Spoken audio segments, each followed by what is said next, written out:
Hey, what is up guys, Shad here bringing you another X and Y Wi-Fi battle. Today we are fighting this guy called Sully from Shofu's Twitch stream. I found this guy, he was like, yeah, I asked him to battle and he said yes, which is pretty damn awesome. And yeah, now from this battle, I'm just going to say that I have got 3 new EV trained Pokemon, plus one I haven't used that has been EV trained, being my Greninja, Lucario, Hydreigon, and the 3 new ones in Blaziken. I've had it EV trained for a while, I just haven't really felt like using it up until now.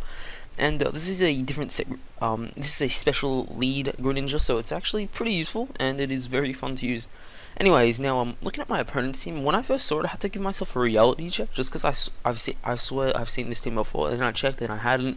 It's a new team, it just looks like a lot of Pokemon I've seen. Shofu, the guy's stream, uses these guys, or has used these guys, most of them on the same team, and you know, it was just a bit surprising when I first saw this. But anyway, his team is pretty damn powerful, and this is a very crazy battle, because I will say my opponent, sometimes he'd make fantastic plays that were just purely amazing, then other times he made really weird and horrible plays. So yeah, anyway, let's jump straight into the battle.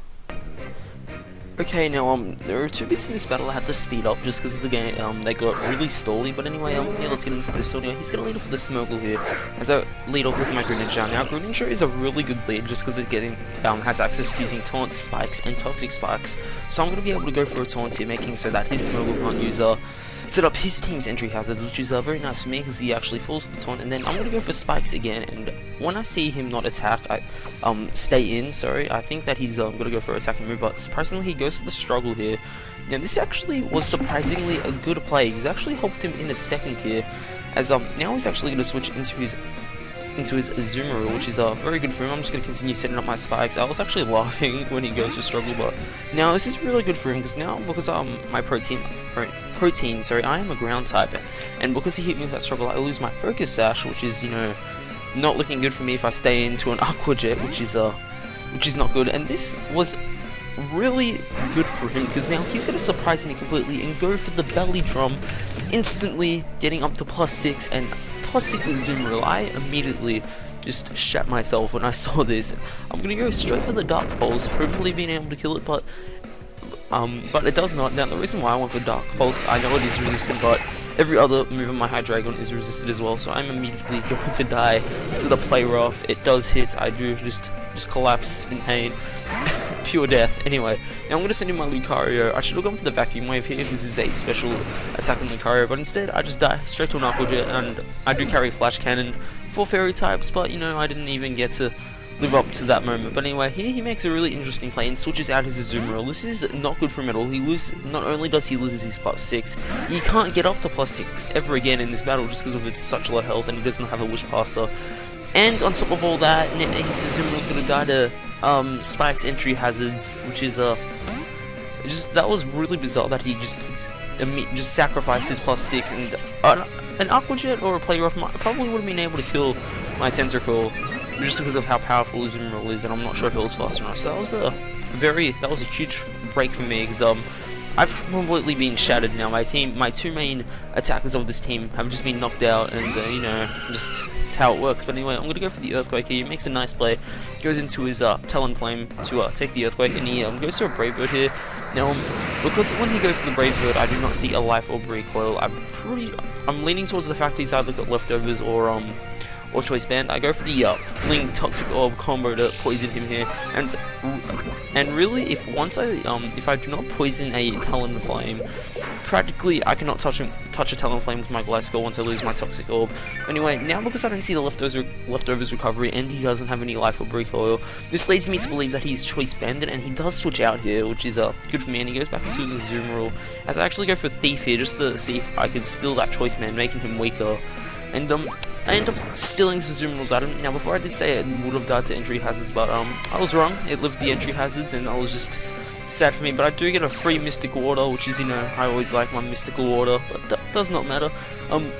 I am slowly but surely regaining all my health, and he goes back into his AG/slash here. I'm not too entirely sure why, just because my Gliscor practically shuts down most of his team, besides his Gengar, because, you know, Gliscor, now that Azumarill is gone, he doesn't really have that much anything that can really do major damage to Gliscor, which is one of the reasons why I really like it is just a very good Pokemon, defensively speaking, and you know, Gliscor is just pretty damn cool. But anyway, in comes his Gengar on my Earthquake, and this is good for him now, because he's going to easily be able to go for a Shadow Ball, do massive damage, and I'm going to go into my Greninja here, just because, you know, it's the only Pokemon I have on my team that like, you know, like to take a Shadow Ball. I know my Tentacool could easily take one, but I don't really want to let that thing take major damage now, and really I just want to free switch into my Blaziken, making sure it doesn't take any damage, just because I know that a Blaziken, with the way I use my Blaziken, I'll be able to take out his Gengar and hopefully sweep his team with my Blaziken. That was my game plan from here, just because I have lost my two main sweepers slash attackers, being my Hydreigon and Lucario already.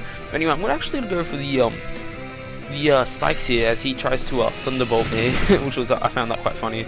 And now I get all my layers of spikes up just because of that. And it didn't really matter. It just means he wasted an extra turn trying to kill me.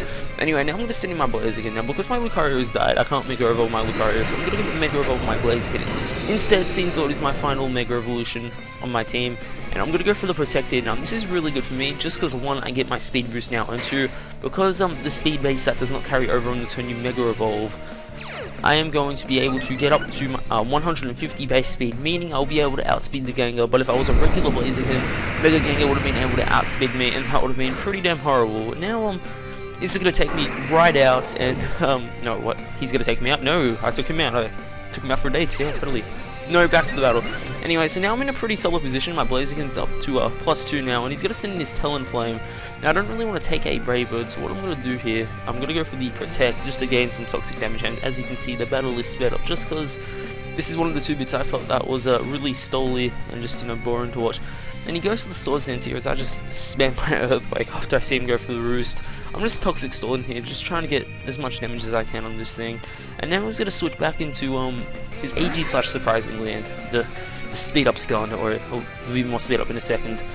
But anyway, I'm going to switch out. I'm also going to switch out surprisingly into my Tentacool here, as he switches into AG slash. This is a pretty solid matchup for me, just because AG slash can't really do much to Tentacool. If it is the standard Shadow Sneak, Sacred Sword, Sword Dance, and King's Shield set, and this Shadow Sneak did quite a lot of damage just because it was a crit, so that shows me that, you know, if it wasn't a crit, that would have practically done no damage. And now I'm able to take out his AG Slash, and this is looking good for me. Now, really, the only threat he has left to my Blaziken is his Talonflame, and I can most likely stall him out with my Gliscor, but he's, this is going to be really annoying here. He's going to send in his Smogle, and I'm going to switch my, switch out and go into my Blaziken, thinking, oh, this is a good idea, as he spores me now. Oh god, this is going to be very annoying. Now, while I'm spored, sleeping, so I can do absolutely nothing. He's just going to proceed to set up his hazards. I'm going to miss the high jump kick here, which was horrible, and he puts me to sleep again. And I'm just sitting here, just getting my speed boost, and I can't do anything here. Just because, you know, I'm asleep, he's just freely setting up his hazards. If I hit the high jump kick now, he would have had no hazards, and would have been able to wreck his team. But anyway, I'm going to go for the Protect. I think he needs to take me out with the Brave Bird, which he tries to. Then he makes a really good play here and go into his Talonflame. Now, what I was thinking before was when I was asleep, why wouldn't he end out his Talonflame and set up a Sword Stance? That really caught me by surprise. That's what I would have done, and I'm surprised he didn't, so that was interesting. But anyway, after a long, painful stall war, I'm able to take down his Talonflame, and now he's got his Tyranitar left. Now, he's actually going to go first with the Crunch here, and I'm scared that, you know, if I let him attack me again, I'm going to die just because it's faster. So, these next few turns, I'm just is trying to get my Scizor my Gliscor up to a higher amount of health where it could have survived. Now, I would have been able to survive the Earthquake and the Crunch, sorry, before. It's just that his Tyranitar got a defense drop, and here I actually outspeed him, so, yeah. I didn't really knew what was up with that. I guess it was a speed type before, but, yeah, that will beat the game. Now, it was a very close battle, considering that, if I sent my Blaziken in again, it would have died from entry hazards, as well as the fact that, if he was able to outspeed me there and get a crit, he would have won as well. So it was a very close game, and, yeah.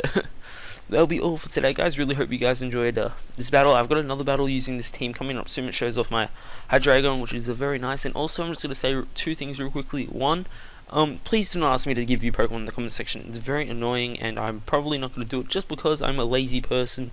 And, you know, I'm busy doing other stuff like raising my Pokemon. So, yeah. And, 2, please do not expect a lot of videos this week just because I've got exams coming up next week for school. and I need to study for them because I do not want to fail, and I want to do just well in them, get to that 70% of my test, Anyway, guys, thank you so much for watching. This is True Pirate Shad signing out. Peace.